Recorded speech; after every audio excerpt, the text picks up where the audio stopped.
Perspectiva, um programa do Observatório do Terceiro Setor, explorando os horizontes da realidade brasileira. Olá, eu sou Franklin Valverde e começa agora o Perspectiva, um programa do Observatório do Terceiro Setor.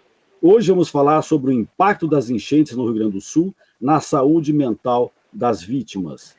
Além do processo de recuperação material, as vítimas das enchentes no Rio Grande do Sul também precisarão passar por acompanhamento psicológico para lidar com o trauma da tragédia. E para falar dessa tragédia que está impactando não só o Rio Grande do Sul, como todo o país também que está acompanhando essa situação, nós convidamos Maria Helena Pereira Franco. Ela é psicóloga e coordenadora do Laboratório de Estudos e Intervenções sobre o Luto da PUC, a Pontifícia Universidade Católica de São Paulo. Seja bem-vinda, Maria Helena. Olá. Obrigada. Nós também convidamos para participar do nosso programa Eduardo Cardoso. Tá? Ele é historiador e coordenador da CUFA, Central Única das Favelas, lá de Esteio. Seja bem-vindo, Eduardo. Olá, muito obrigado. Além da Maria Helena e do Eduardo, o Perspectiva dessa semana também terá a participação de Rodrigo Martins Leite. Ele é médico psiquiatra do Instituto de Psiquiatria do Hospital das Clínicas da Faculdade de Medicina da USP. E também nós vamos contar com a nossa parceira de conteúdo, a ONU News, com informações diretamente de Nova York, além do momento musical no final do nosso programa. Fique sintonizado aqui na Rádio Brasil Atual, para não perder nada do que nós vamos apresentar no dia de hoje. A CUFA, Central Única das Favelas, é uma organização governamental brasileira fundada em 1999 e está presente em todos os estados do Brasil. A CUFA está liderando uma mobilização nacional para auxiliar as vítimas da tragédia no Rio Grande do Sul. Eduardo, como que tem corrido a atuação da CUFA no auxílio das vítimas nessa enchente que está devastando o Rio Grande do Sul? Bem, Franklin, aqui nós estamos, neste momento eu estou num centro de distribuição da CUFA, talvez o maior do estado. A CUFA ela mobilizou todas as suas bases, as 507 bases que a CUFA possui no Brasil, os 507 municípios, como centros de arrecadação de doações, tanto de alimentos, até medicamentos nós estamos recebendo aqui, e também através de doações financeiras, né, em um Pix. Nós estamos aqui da cidade de Esteio, de onde eu falo, nós atendemos 39 cidades. Daqui chegam as doações vindas do Brasil inteiro e nós encaminhamos para 39 cidades. Então a CUFA está inteiramente mobilizada nesse processo emergencial, né, de auxílio às pessoas vítimas aí dessa tragédia que a gente está vivendo aqui no estado. Maria Helena, você é psicóloga, professora, né? E sua área de atuação é a área do luto, né? E a gente, numa tragédia dessa, como está vivendo no Rio Grande do Sul, o luto ele é muito, muito presente na vida das pessoas, né? Não só o luto de forma direta, como na perda de pessoas queridas ou de pessoas amigas, ou mesmo dos seus semelhantes, já de certa forma, já gera essa sensação de luto, mas tem o luto da perda das histórias, das próprias lembranças que você tinha materializadas, que a água vai levando, vai destruindo. Como que a gente pode, como é que essa situação, como que a gente consegue trabalhar com essa questão do luto numa situação dessa? Sim, Franklin, a sua pergunta é muito pertinente, e eu posso agregar à experiência de luto, uma experiência que eu tenho também com desastres, com resposta a pessoas, comunidades afetadas em situação de emergências e desastres, que fazem com que seja um luto bastante específico para essas situações. Você aborda a perda da casa, de objetos, bens materiais, e isso sim gera um luto. Não é somente pela perda, pela morte de pessoas queridas, não é? E eu acho importante a gente trazer essa questão, porque pode ser visto como menos importante este luto por objetos ou por animais, enfim, e não pelas pessoas queridas. É muito importante que a gente fale sobre isso, porque cada um vai dar o significado para a sua perda. fica difícil dizer que perder esta pessoa é mais importante do que perder aquela. Essa é uma experiência de cada um, não é? E é um luto que, nesta situação, começa a partir da instalação, vamos dizer, de uma situação que foge ao controle e que vai tomando diversas feições, vai mudando com o tempo, à medida que o tempo passa, não é? Foi encontrado, foi possível voltar, viver numa situação provisória, é um luto também. É o luto, nós temos uma forma de entender a vida, que é o nosso mundo presumido, como nós entendemos que é ou que deve ser. E este mundo presumido se rompe. Eduardo, a gente tem notícias, né? Mesmo antes do início do programa, você estava me dizendo que você está em uma central de recepção de ajuda que é encaminhada para o Rio Grande do Sul, né? De alimentos, de roupas, de medicamentos, né? A gente sabe que, claro, no momento que a pessoa que está vivenciando essa tragédia toda, ela precisa, que a água vem, leva tudo, né? Leva seus mantimentos, leva sua casa, leva sua roupa, leva tudo, você precisa de tudo isso para poder sobreviver, tá? Isso nesse primeiro momento, né? Agora, tá tendo algum trabalho com essa questão psicológica, de aporte psicológico para as pessoas que estão passando por essa situação trágica no Rio Grande do Sul, ou o momento agora é muito mais de tentar manter as primeiras necessidades, de satisfazer as primeiras necessidades básicas das pessoas, e isso vai para um segundo momento? Como é que está essa situação hoje no Rio Grande do Sul? Bem, é tudo meio que simultâneo, Franklin. Aqui na cidade de Esteio, nós estamos assinando um contrato emergencial com a prefeitura, justamente para fornecer, né, mão de obra, profissionais da área da saúde. Então, são 3 equipes que nós estamos montando aqui na cidade, com psicólogo, com profissional da área da saúde, com especialização em saúde mental, para atender justamente as vítimas, né, das enchentes. É um recurso emergencial que o Ministério da Saúde está disponibilizando para os municípios. Aqui em Esteio é a CUFA que está executando, mas nas outras cidades vizinhas aqui nós temos a notícia de que a mesma coisa está ocorrendo, né? Então, está tendo sim esse suporte através aí de um recurso emergencial que o Ministério da Saúde está disponibilizando para as prefeituras. Mas nós temos aqui um contato direto com a UBRA, por exemplo, né, que é um dos maiores abrigos aqui da região, que chegou no pico a 8.850 pessoas abrigadas, né, num único espaço, que é a Universidade Luterana do Brasil, em Canoas, e situações enfim, o ser humano, acho que nesse momento mostra o seu melhor e o seu pior, né? A gente vê aqui as doações do Brasil inteiro chegando, a generosidade do brasileiro, e ao mesmo tempo nos abrigos a gente tem notícia aí de violências, abuso sexual, violência contra os diferentes, né? Nós estamos apoiando também os imigrantes que sofreram muito preconceito nesses abrigos, transexuais que inclusive apanharam dentro dos abrigos por utilizarem o banheiro feminino. Enfim, então é de fato muito necessário, né, esse acompanhamento, e a gente tem a notícia que sim, que está tendo. Marilena, como que existe alguma técnica específica para poder lidar com os pacientes, com as vítimas dessas tragédias, né? O que tem demonstrado nesse relato que o Eduardo acabou de fazer, que há um total despreparo do cidadão e da cidadã, né, em tentar entender o outro e mostrar que a situação que aquela pessoa está vivendo, né, é igual à sua, ou pior ainda, né? Ou pior ainda, porque além de ter perdido tudo como perdeu, ainda já tinha outras questões que ele tinha que lidar com o preconceito da sociedade.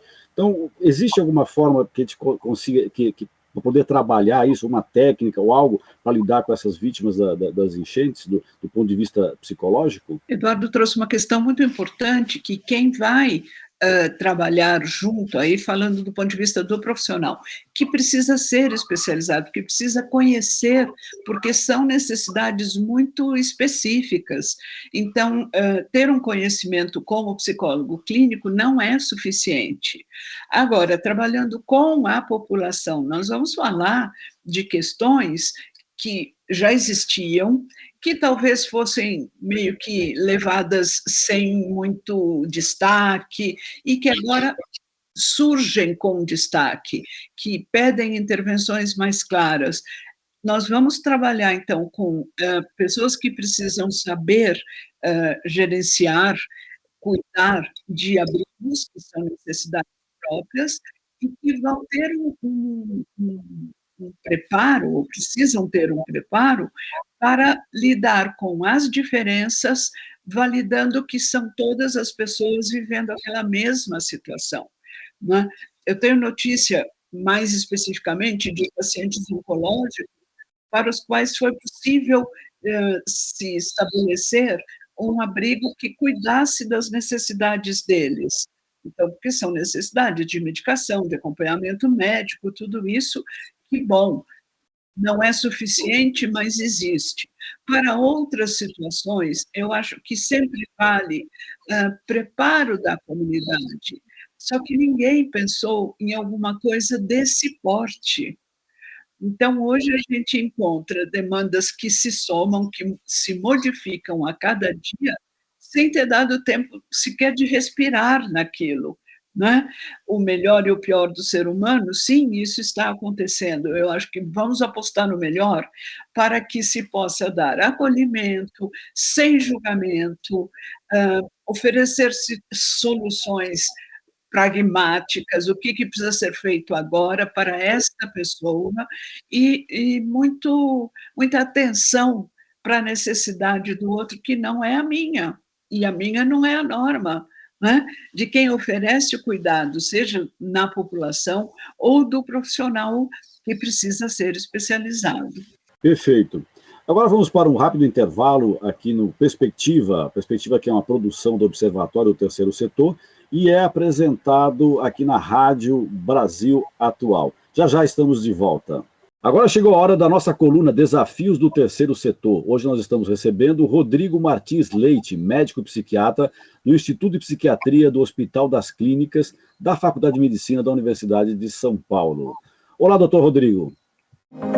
Desafios do Terceiro Setor.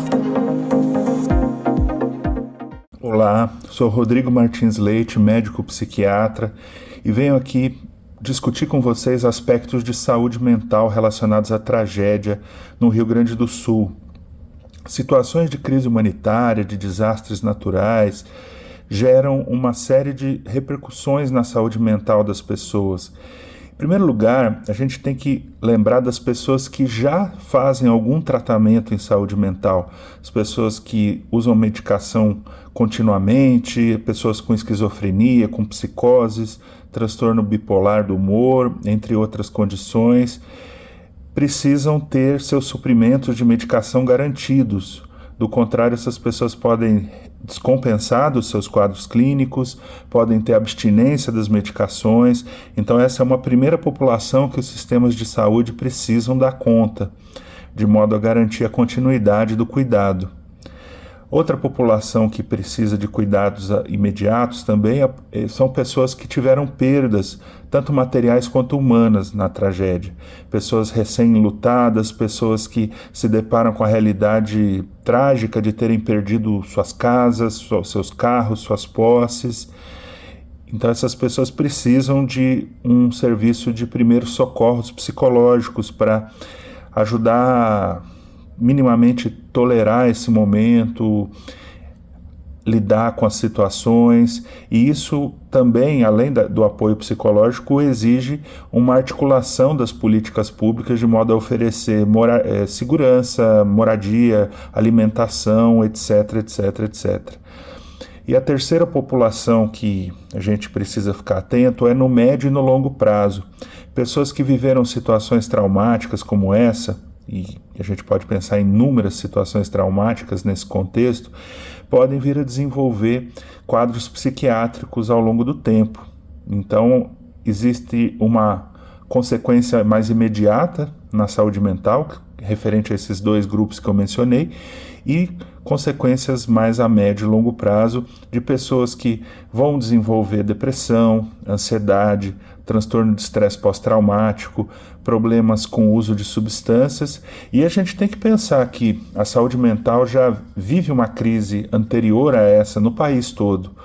Então, é lícito pensar que vai haver um agravamento das situações de saúde mental no Rio Grande do Sul, e a gente precisa ficar realmente atento a isso.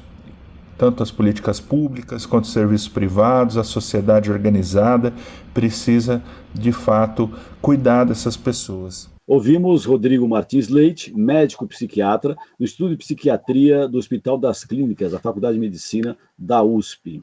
2 anos depois do rompimento da barragem da Samarco, em Mariana, cerca de 30% das vítimas da tragédia sofriam com depressão. Os dados são de um estudo realizado pela Faculdade de Medicina da Universidade Federal de Minas Gerais.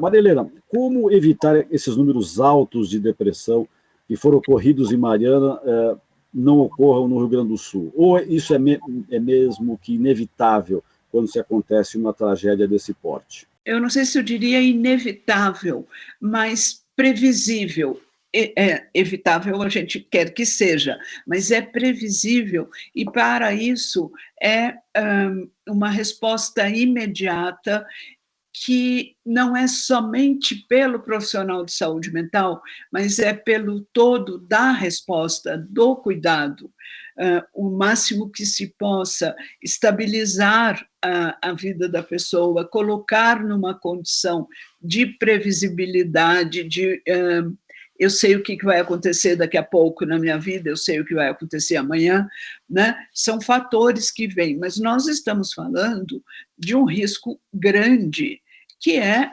perdas de grande monta, de grande extensão, né? E uma desestabilização do cotidiano, daquela vida que eu conheço. Então, temos sim um risco. A necessidade é de prover estas pessoas de condições de segurança, de regularidade, de previsibilidade o máximo possível, e do reencontro dos seus familiares, ou de voltar à sua casa, de viver a vida como ela se apresenta agora. São fatores que contribuem para diminuir o risco, mas sabendo que ele está muito presente e que poderá, inclusive, não se apresentar de imediato. Atenção em saúde mental nessas situações vai para muito tempo à frente, com esse cuidado. Perfeito. Eduardo, a gente sabe que o Rio Grande do Sul, né, hoje se fala dessa enchente que atingiu Porto Alegre, o estado inteiro, né? Mas Porto Alegre, digamos que foi um dos locais mais afetados, até pelo seu tamanho, por ser a capital do estado, né? Ganha o destaque nacional e até mundial, né? Nós vemos que a gente entra nos canais internacionais, a gente vê que essa ganhou o mundo. Tá? As pessoas hoje têm acompanhado tudo que acompanham, né? Tudo que acontece no Rio Grande do Sul, são essa tragédia dessa enchente. Mas não é a primeira vez que isso acontece, né? Não tendo essa informação agora, pela dimensão que realmente é monstruosa dessa enchente no Rio Grande do Sul, mas no ano passado nós já tivemos enchentes, principalmente no interior do estado gaúcho, né? Foi feito alguma coisa, algum trabalho para as vítimas que foram atingidas em 2023? Tá? Eu lembro que, e até se a gente for pensar, em 2022 já teve alguns problemas em algumas cidades do Pampa, né? Eu lembro disso, que teve essas enchentes também. Em 23 nós tivemos alguma um pouco maior, ela vem num crescente. Mas, voltando especificamente, foi feito alguma coisa em termos de apoio, depois, né? Não no momento, né, como está acontecendo agora, mas depois de apoio para essas vítimas das enchentes no ano passado? Bem, ninguém está preparado para isso, né? Ou pelo menos deveria estar. Nós estamos aqui vivendo a cada 6, 8 meses uma grande enchente, né, aqui na região metropolitana. Muito bem disseste, nos anos 20 tivemos uma grande, em 1941, que tinha sido até então a maior da história aqui da região, e agora de 2024 ela supera então a de 1941. Nós já tínhamos tido o ano passado, o mês de junho, uma grande enchente.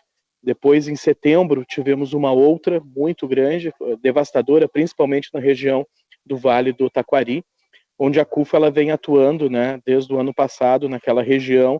Estávamos no processo de auxílio à reconstrução da cidade e mais uma vez a cidade ela foi então destruída, as cidades inteiras destruídas em junho, setembro e agora no mês de maio de 2024. É um processo muito difícil, né, porque os recursos eles não são tão fáceis de se acessar. O governo do estado no ano passado já tinha feito um programa de auxílio às vítimas, né, com um apoio financeiro. A CUFA foi a entidade operacionalizadora daquele PIX do Rio Grande do Sul, que o governo do estado estava recebendo as doações, ele repassou para a CUFA e a CUFA fez a distribuição. Aqui, especificamente na cidade de Esteio, nós temos um programa de transferência de renda, que é o programa Renda Certa. Nós criamos uma edição especial, né, por conta do ciclone do ano passado, o Renda Certa Emergencial Ciclone. Aqui na cidade, a prefeitura nos passou 2 milhões de reais e nós atendemos, então, as famílias vítimas do ciclone. Para este ano, a gente tem as notícias, né, do governo federal, com apoio financeiro, e o governo do estado, então, já se prepara para promover os seus programas aí, também já está convidando a CUFA para atuar. Agora, o problema, Eduardo, é que a gente percebe que vocês da CUFA principalmente, vocês não se recuperam de um problema e já emendam o outro na sequência, ou seja, não dá nem para vocês terem, digamos, um preparo logístico para uma possível, né? É quase que não é possível, é quase certeza que as coisas vão acontecendo pela contingência que tem e pela, digamos, rapidez com que elas estão se repetindo, não? Sim. A nossa sorte, Franklin, é que a CUFA ela é uma entidade extremamente capilarizada junto às comunidades, né? Eu falo da periferia de Esteio. Esse ginásio aqui, ele atendia 120 crianças no contraturno escolar e ele se tornou, então, o nosso centro de distribuição. A mesma forma na Restinga. A Restinga ela desenvolve projetos durante o ano, esses projetos foram paralisados e também transformados em um centro de distribuição. Santa Maria, a mesma coisa. O ginásio da CUFA lá também se tornou um grande centro. Então, a gente tem essa capilaridade junto às comunidades e a gente sabe, né, que não talvez em Porto Alegre, que pegou o centro, mas nas cidades do interior, as regiões que mais alagam são aquelas, são comunidades vulneráveis, né, economicamente, na beira dos arroios, e a CUFA ela já vem durante o ano inteiro atendendo essas famílias, mas um desastre natural deste tamanho ninguém estava preparado. Nós superamos o furacão Katrina, né, em número de pessoas desabrigadas ou desalojadas, e a extensão territorial também. O que nós vivemos aqui no Rio Grande do Sul é muito maior do que o que foi nos Estados Unidos no furacão Katrina. E nós estamos agora na iminência de receber mais um ciclone, né? Nós já estamos com alerta. A CUFA ela suspendeu a entrega das doações em todo o estado por conta desse ciclone que já está chegando aqui. Aqui já chove bem forte nesse momento. Maria Helena, diante desse quadro apresentado pelo Eduardo, a gente sabe que um dos problemas que mais atinge as pessoas psicologicamente é a questão da depressão, né? Porque só você não estando lá, só olhando, você já fica um pouco deprimido em ver aquela situação toda pela qual o povo gaúcho está passando. Além da depressão, quais outros transtornos podem atingir as vítimas em tragédias como essa que ocorreu no Rio Grande do Sul? Você vai ver diversas manifestações de sofrimento, eu acho que eu posso pôr neste grande guarda-chuva, né? Manifestações de sofrimento nas pessoas que apresentam dificuldade ou mesmo hostilidade em se relacionar com os demais. Voltando para os abrigos, por exemplo, é uma convivência muito delicada, muito difícil. E este sofrimento se expressa na dificuldade de estar junto, de compartilhar, de se voltar e entender a necessidade do outro. São formas amplas, eu estou dizendo, de expressão de um sofrimento psíquico merecedor de muita atenção, porque se mantido, se repetido, aprofundado, nós vamos ter questões muito sérias.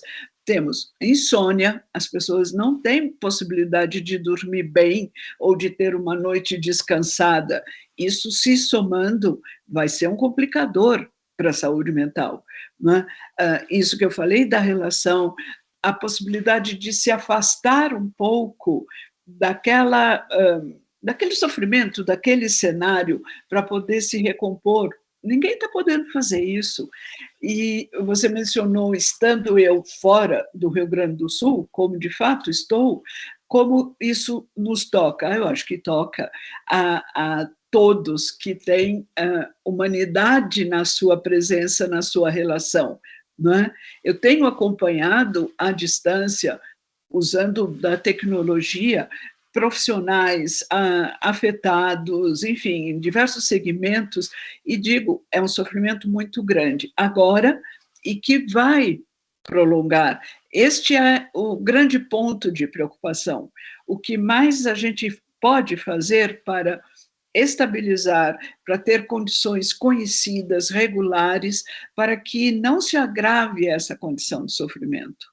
Perfeito. E uma outra questão que eu queria colocar, Maria Helena, existe algum grupo específico que é mais suscetível a transtornos psicológicos oriundos dessa tragédia, ou ela atinge de uma forma igual todo mundo? Igual não. Alguns mais...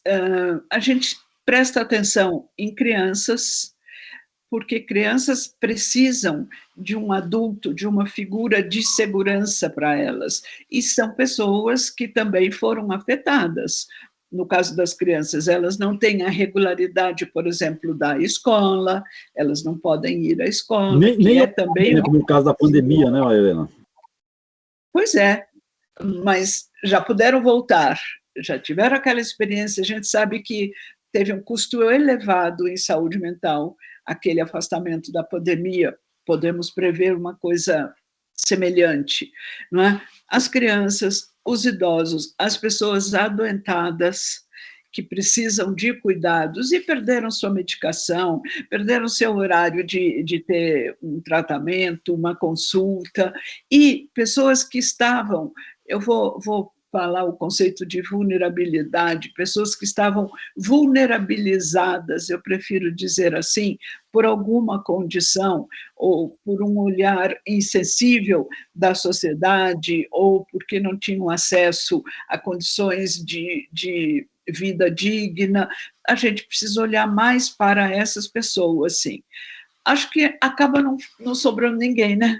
É verdade, infelizmente é uma tragédia que atinge a todos e a todas, né?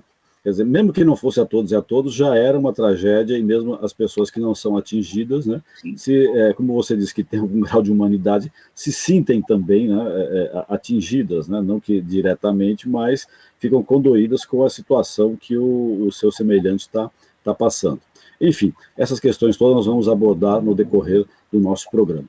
Chegou a hora do nosso destaque da semana, né? Os destaques da semana são aquele momento em que a gente apresenta os principais destaques do Observatório do Terceiro Setor, notícias que estão lá no nosso site. E o Lucas Neves, direto da redação, tem as informações. As famílias mais pobres foram as mais atingidas pelas enchentes no Rio Grande do Sul, segundo um relatório do Instituto Nacional de Ciência e Tecnologia. O Brasil é um dos países que mais trafica animais silvestres no mundo, tendo como os principais destinos os Estados Unidos, a Europa e a Ásia. Sem comida, crianças em Gaza estão morrendo de fome, e a OMS e a Unicef alertam para os níveis extremos de insegurança alimentar na região. Estes foram alguns dos principais destaques do Observatório do Terceiro Setor. Você pode acompanhar essa e outras notícias acessando o site observatório3setor.org.br. Lembrando que o 3 é sempre numeral. Até a próxima. Ouvimos o Lucas Neves, direto da redação do Observatório Terceiro Setor. E agora nós vamos direto para a Rádio ONU, nossa parceira de conteúdo, com a seguinte notícia: Covid-19 reverteu mais de uma década de ganhos de expectativa de vida, diz a OMS, a Organização Mundial da Saúde. Felipe de Carvalho, direto da ONU News em Nova York, tem as informações. Notícias do mundo com a ONU News.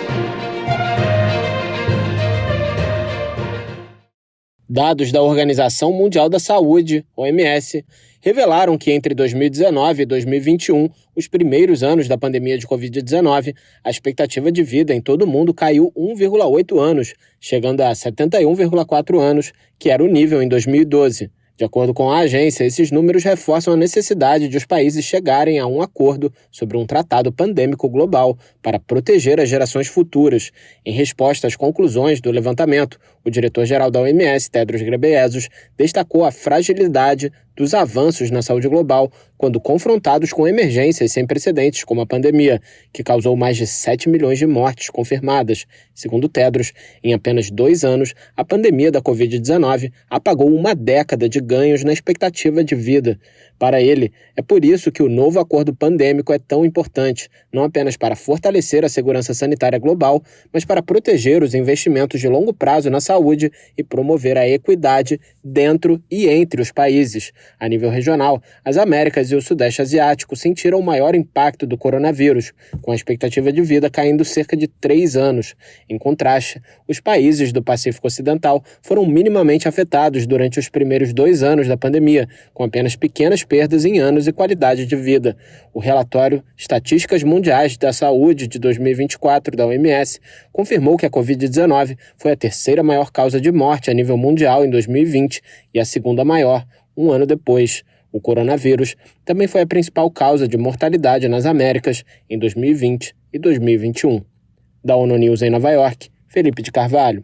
A gente ouviu o relato aí do Felipe de Carvalho, né, a respeito desse estudo feito aí pela OMS, né, que a queda da expectativa de vida, né, e de uma certa forma, claro, isso foi atingido todo mundo. Eduardo, durante a pandemia, qual foi o papel da CUFA aí no Rio Grande do Sul, não só no Rio Grande do Sul, mas em todo o Brasil, né, porque ela é uma organização nacional, no auxílio das vítimas e do combate, da prevenção da Covid-19? Bom, imediatamente, quando o primeiro caso ocorreu no Brasil, a CUFA já se preparou, porque nós sabíamos que os mais afetados seriam justamente essa parcela da população desfavorecida economicamente, né? Então, o nosso público de favela. Então, nós criamos um programa chamado Programa Mães da Favela, onde nós arrecadamos doações também via Pix e através de nossos parceiros, nós distribuímos aí quase 800 milhões de reais em alimentos ou cartão alimentação e também Vale Gás. Além disso, nós também, quanto às crianças, né, para elas poderem acessar as aulas online, nós criamos um programa chamado Mães da Favela On, que era a disponibilização de um chip de celular com um plano, né, de dados e voz ilimitado durante este ano, o primeiro ano da pandemia. Então, isso nós impactamos cerca de 5 milhões de famílias durante a pandemia, né, atendendo 5 mil favelas em todo o Brasil. Então, essa foi a participação da CUFA, né, nos 2 primeiros anos da pandemia de Covid. E, Maria Helena, olha só como é que é a situação né, que estamos vivendo nos dias de hoje, né? Nós tivemos aí a pandemia, né, de Covid-19, atingiu o mundo inteiro, claro, o Rio Grande do Sul também. As pessoas foram impactadas por essa pandemia, com todos os problemas que ela trouxe, não só físicos, como também psíquicos, né? E agora, especificamente no Rio Grande do Sul, as pessoas foram atingidas pela enchente. Como é que a pessoa que nem bem se recuperou ainda do impacto dessa pandemia que avassalou todo mundo, vai ter que enfrentar agora a questão da enchente? Como é que fica o psicológico dessa pessoa? Como é que ela pode trabalhar melhor para suportar tudo isso? Que não é fácil, né? Você está começando a se recuperar da pandemia, e quando você acha que já passou a pandemia, estou vacinado, agora eu consigo controlar, quando você for atingido contrair o Covid-19, como estou vacinado, possivelmente o impacto vai ser um pouco menor, mas chega um tsunami, né, apesar de não, vamos colocar assim metaforicamente, né, esse tsunami da enchente devastando tudo novamente. Como é que eu trabalho psicologicamente essa situação, Maria Helena? O que não preciso entre quando acabou a pandemia e agora o que está acontecendo, eu digo, não é preciso, não é delimitado rigidamente, mas ofereceu uma experiência de sobrevivemos, estamos vivos, temos recursos, não é? Tomamos uma vacina, os empregos estão voltando, então a vida passa a ter oferecer alguma segurança. Quando vem essa experiência de agora, o indivíduo recorre ao que ele viveu na pandemia e o que lhe valeu, o que foi importante naquela época para ele enfrentar agora. É natural, eu vou usar as ferramentas que eu conheço, mas eu vejo um risco aí. As ferramentas que eu desenvolvi, que eu aprendi a usar para a pandemia, não são as mesmas necessárias para agora. Eu tenho uma grande desorganização da vida, a natural necessidade de me reorganizar e me manter vivendo e fazendo as coisas que são importantes, significativas, não é? Mas o jeito que eu aprendi a fazer não é o que funciona agora. Então, isso é muito preocupante, enfrentar com uma experiência que eu tenho, mas que agora é pedida uma outra experiência. E eu vejo o grande ponto aqui, viver o que está acontecendo agora implica depender, precisar muito dos outros, precisar do coletivo, mais do que na época da pandemia. O coletivo era restrito, vamos dizer, família, um grupo mais restrito, e aqui o coletivo é amplo. Precisar contar e confiar neste coletivo que oferece as respostas, o suporte.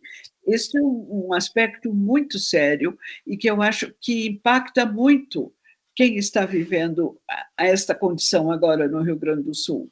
Precisar contar com o coletivo. A gente tem visto ações muito bonitas de voluntários que têm ido de diversos lugares do Brasil, a ação da CUFA mesmo, enfim, mas tem um grande peso ter um coletivo que dê suporte e que resgate com essas pessoas essas condições de dignidade que são necessárias. Perfeito, é um eterno aprendizado, né? Essa que é a questão, né? A cada vez que você acha que se recuperou de uma tragédia, vem outra e você tem que, né, dar movimento a ações que procurem minimizar ou resolver o impacto dessas situações trágicas que a humanidade está vivendo.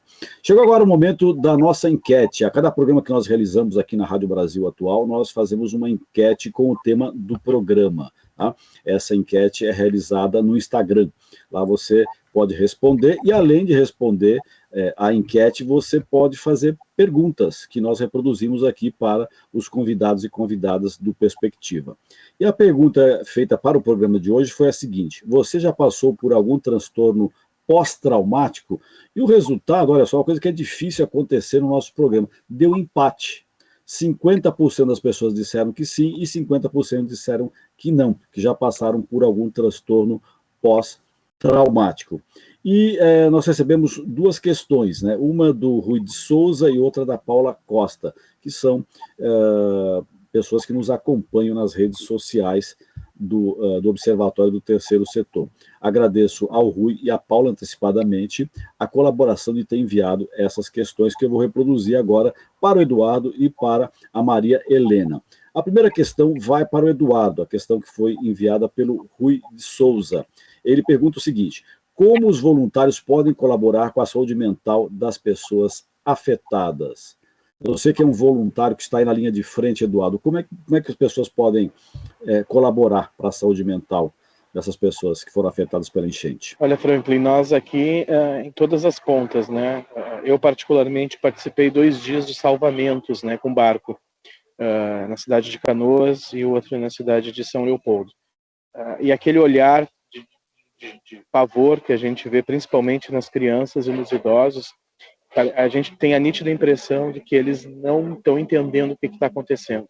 Eles não acreditam naquilo que está acontecendo, principalmente em São Leopoldo, onde a água subiu muito rápido, em lugares onde a água, apesar de muitas enchentes, né, a água nunca tinha chegado antes, eles não pareciam que não acreditavam no que estava acontecendo.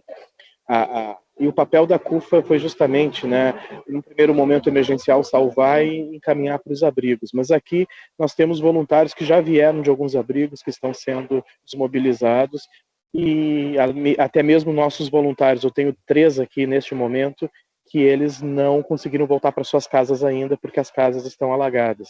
E eles estão aqui trabalhando dia e noite junto conosco também. Para eles é mais fácil, né, estar aqui nesse momento ajudando outras pessoas do que ficar pensando nas suas perdas, imagino eu. Mas o nosso papel realmente é aquele de dar um conforto, dar um carinho, de acolher de alguma forma, na medida do possível, frente a essa tragédia que eu particularmente, eu te digo que às vezes quando eu consigo ir para casa para dormir, eu tenho sonhos da vida normal, eu não consigo sonhar com a tragédia, eu tenho o sonho que eu estou andando de trem, enfim, nós estamos, nem previsão do metrô nós temos aqui para retornar, o aeroporto também, então vai levar muito tempo. O meu sonho é sonho com a vida normal que nós tínhamos antes. Mas aqui o nosso papel é esse mesmo, de poder estar dando um conforto, um carinho, quando a gente faz alguma entrega de cobertor, além do cobertor a gente dá um abraço, é a forma que a gente encontra aqui, porque todos nós estamos na mesma situação. Quando enche na casa de alguém, eu tenho pessoas aqui que também sofreram com isso, ou até mesmo as pessoas que não sofreram com alagamento, sofreram com a falta de água, com a falta de luz. Aqui na região metropolitana foi milhões de pessoas que ficaram sem água pelo menos durante 20 dias, né, precisando das doações das águas que a gente tem distribuído, as prefeituras, enfim, porque ficaram muito tempo sem abastecimento.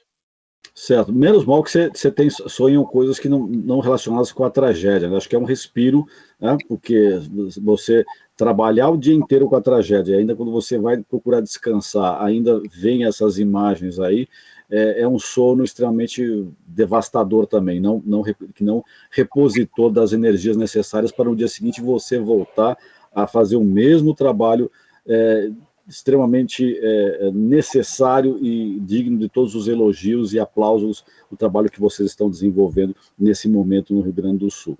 Maria Helena, a questão que eu tenho para você foi enviada pela Paula Costa, e ela pergunta: quem está mais sujeito a ser afetado psicologicamente pela tragédia? Acho que de uma certa forma você já respondeu, né, anteriormente, mas acho que pode até relembrar um pouco, né, para Paula Costa não ficar no vácuo também, né? Mas rapidamente você pode responder essa questão aí, que de uma certa forma você já respondeu no início do programa, mas enfim. Acho que vale retomar, sim. Alguns grupos na população estão numa condição de maior vulnerabilidade, então a gente olha para eles, mas o fato é que o que vem acontecendo no Rio Grande do Sul, pelo tempo que vem acontecendo, já expôs as situações, as pessoas, repetidamente à situação de sofrimento. Então, aí falando no todo, né? Mesmo que eu identifique alguns grupos que possam receber maior atenção, mas eu acho que a situação que se mantém, que se repete, atinge a todos. Então, se vamos olhar para as crianças, se vamos olhar para os idosos, para os adoentados, para populações em condições de maior vulnerabilidade, seja de qual ordem for, sim, ok, mas agora nós temos todo um número imenso de pessoas que repetidamente estão vivendo este sofrimento. Então, eu acho que aí focalizar em alguns grupos, sim, como mencionei, mas temos uma situação ampliada se repetindo aí, que é bastante importante, inclusive nessa questão do transtorno do estresse pós-traumático, que se entende que ele vai acontecer um mês depois do ocorrido, porque inicialmente era mais agudo, e agora esse mês já se completou, né? É verdade, é verdade. Eduardo, como é que as ONGs podem colaborar com a saúde mental das vítimas, né? Se tem certas ONGs que ainda não estão engajadas, como é que elas ou estão engajadas em outras áreas, como é que elas podem fazer para contribuir, né, colaborando para a saúde mental de quem foi vitimado pela enchente? Eu vejo de diversas formas, né? Por exemplo, até mesmo nos abrigos, né? Contação de histórias para as crianças, para as pessoas mais idosas, ou até mesmo nós recebemos aqui oferta, né, de ajuda psicológica através do meio virtual de uma rede de psicólogos de São Paulo, do Ceará. Também são outras entidades, né, vinculadas a outras entidades, se colocando à disposição. Eu acredito que qualquer pessoa consegue ajudar, nem que seja num abraço, num carinho especial nesse sentido, mas eu acredito que seja mais quanto às crianças e os idosos.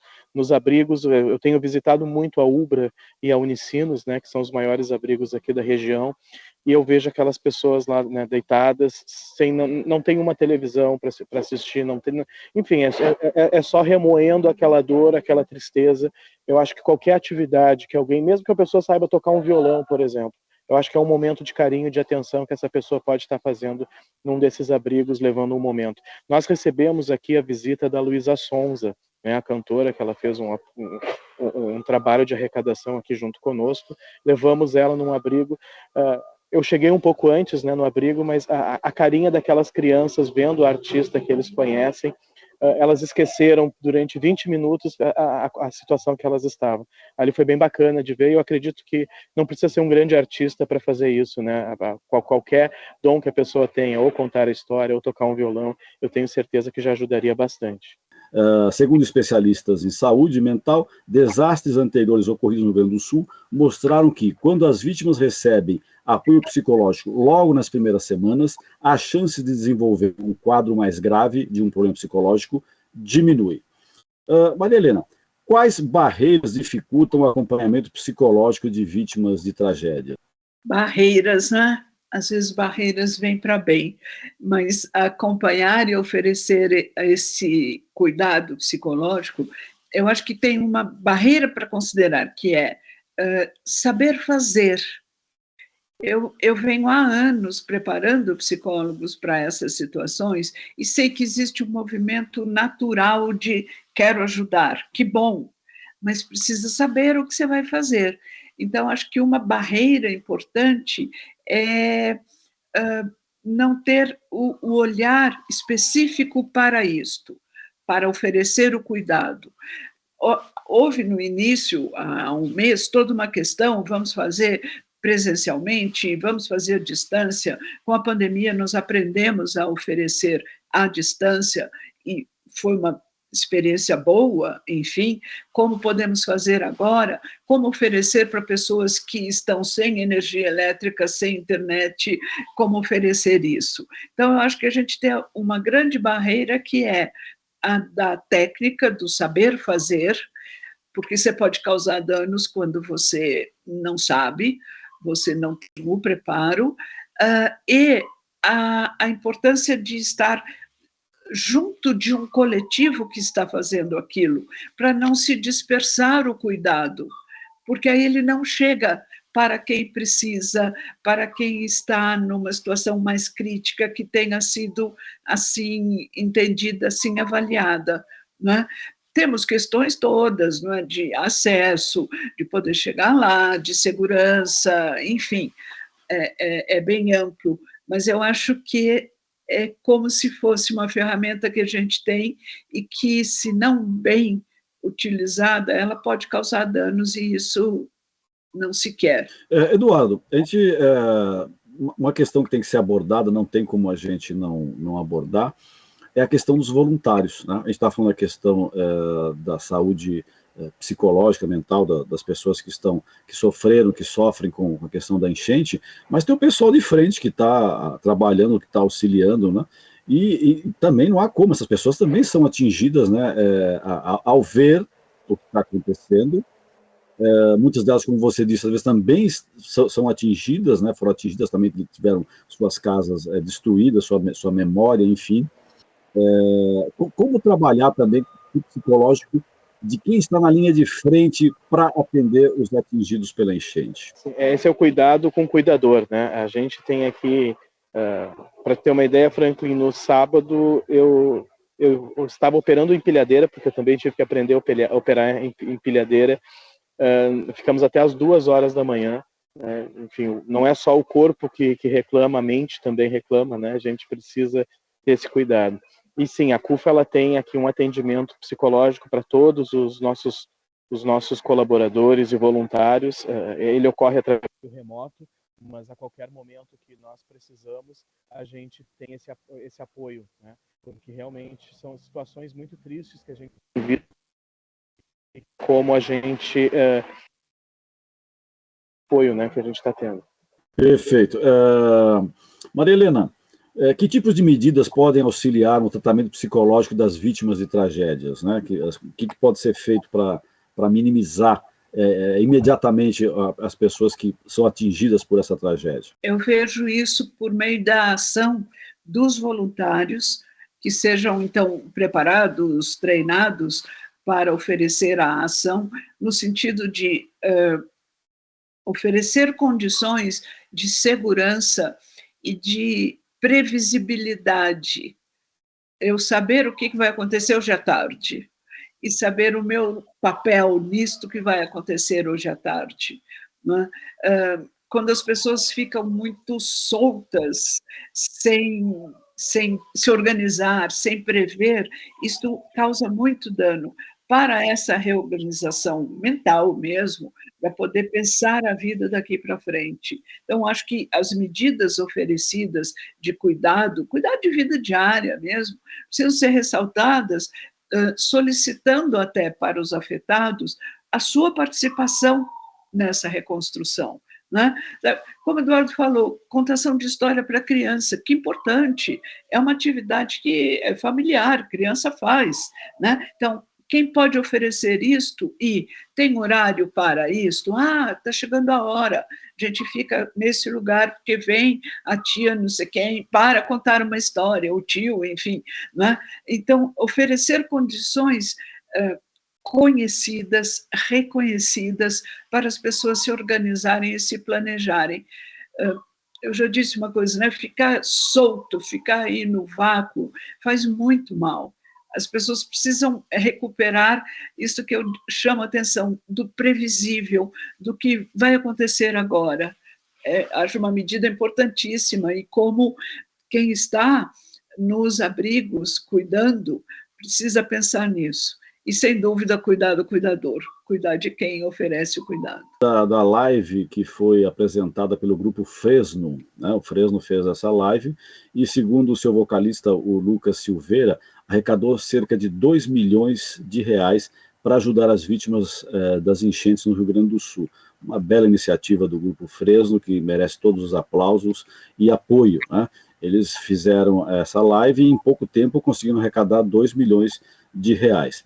Essa ação foi bastante divulgada, né, por vários veículos de comunicação, enfim, né? Eu pergunto para você, Eduardo, você até falou uma agora que da Luísa Sonsa, né, que foi participar. Você conhece de outras atividades e a importância dessas atividades, né, dessas pessoas que, digamos, têm um grande reconhecimento na mídia, né, para auxiliar as pessoas que sofreram as enchentes, não só financeiramente, como fez o grupo Fresno, mas dando esse alento para essa situação que as pessoas estão vivendo com essa enchente, com essa tragédia no Rio Grande do Sul? Sim, nós temos aqui um hall de artistas, né, parceiros da CUFA já e de outras situações, outros programas. Ivete Sangalo, Ludmilla, a Anitta colocou à disposição dela as carretas que transportam o palco dos shows dela, cantores gospel que nos emprestou jatinho para nós trazermos medicamento vindo de Goiás. Enfim, nós temos, se eu começar a enumerar aqui as pessoas, eu vou acabar esquecendo de alguma. Mas com certeza mais de 50 artistas engajados aqui no processo de ajuda ao Rio Grande do Sul. As lives, como nós vimos na pandemia, né, também serviam no momento de nós esquecermos um pouco da tragédia. A gente também tinha arrecadação de recursos destinados para a CUFA, né?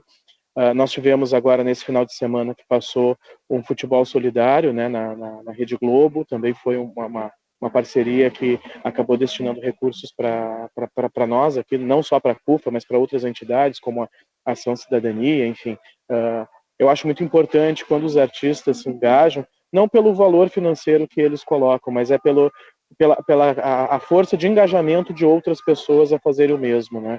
E a gente tem visto isso muito, e aqui eu tenho materializado atrás de mim toda a solidariedade do povo brasileiro, desde grandes empresários, artistas e até mesmo aquelas pessoas mais humildes. Essa semana eu abri uma caixa que veio um bilhetinho, né, pedindo desculpa pela quantidade de coisas que a pessoa pôde disponibilizar.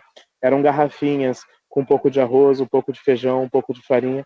Então isso aqui nos emociona muito, que a gente percebe que não é só quem tem grande, né, poder aquisitivo, mas até mesmo aquelas pessoas com menos poder aquisitivo se sensibilizam aqui com o Rio Grande do Sul, com a nossa situação que a gente está vivendo. Verdade, isso que é importante. Não interessa o quanto, interessa você colaborar, né? O povo brasileiro, que tem um histórico de solidariedade, está, digamos, presente e mostrando o quanto que ele é solidário, né, com as pessoas nessas tragédias que acontecem pelo país afora. Hoje, especificamente, com o Rio Grande do Sul. Como nós tivemos com Mariana, enfim, com uma série de... Infelizmente, também aqui em São Paulo, nós tivemos recentemente no litoral norte, em São Sebastião, enfim. Infelizmente, não faltam tragédias ano a ano, e as pessoas estão aí colaborando. Acho que isso é importante, que isso continue. Maria Helena, nós estamos chegando ao final do nosso programa, né? E eu gostaria que você fizesse um comentário breve da importância dessas pessoas que têm, digamos, uma participação, um peso na mídia, que são formadores de opinião, se manifestando, se colocando em prol da recuperação das vítimas, no caso específico de agora, das enchentes no Rio Grande do Sul. Uma importância imensa. Pense bem, são pessoas que recebem da população, recebem apoio, porque vão aos shows, compram as entradas para participar, enfim, as pessoas que construíram sua identidade, sua vida, a posição onde estão, não é? Acho perfeito que possam oferecer de volta na sua possibilidade, que é muito ampla, né? É ir fazer um show, é ceder o jatinho, enfim, que possam retribuir. É o carinho recebido dos seus fãs, dos seus seguidores, ok, este carinho muitas vezes é traduzido em comprar um ingresso, esse tipo de ajuda. Vamos retribuir. É uma forma de você dizer para as pessoas o significado que você dá à vida, não a sua única, própria, a vida de todo mundo, a vida. Então, você oferecer aquilo de melhor que você tem para dar, não é? O Perspectiva de hoje está terminando. Agradeço a presença de Maria Helena Pereira Franco, psicóloga, coordenadora do Laboratório de Estudos e Intervenções sobre o Luto da Pontifícia Universidade Católica de São Paulo. E também agradeço Eduardo Cardoso, que é historiador e coordenador da CUFA, a Central Única das Favelas, lá de Esteio, no Rio Grande do Sul. Este programa foi produzido pela equipe do Observatório do Terceiro Setor. Na próxima quinta-feira, às 16 horas, acompanhe nosso programa Brasil ODS. Na pauta do programa, os impactos da obesidade na saúde. O Perspectiva fica por aqui, sempre na luta por uma sociedade mais justa, solidária, tolerante e sustentável. Até o próximo programa. Perspectiva, um programa do Observatório do Terceiro Setor, explorando os horizontes da realidade brasileira.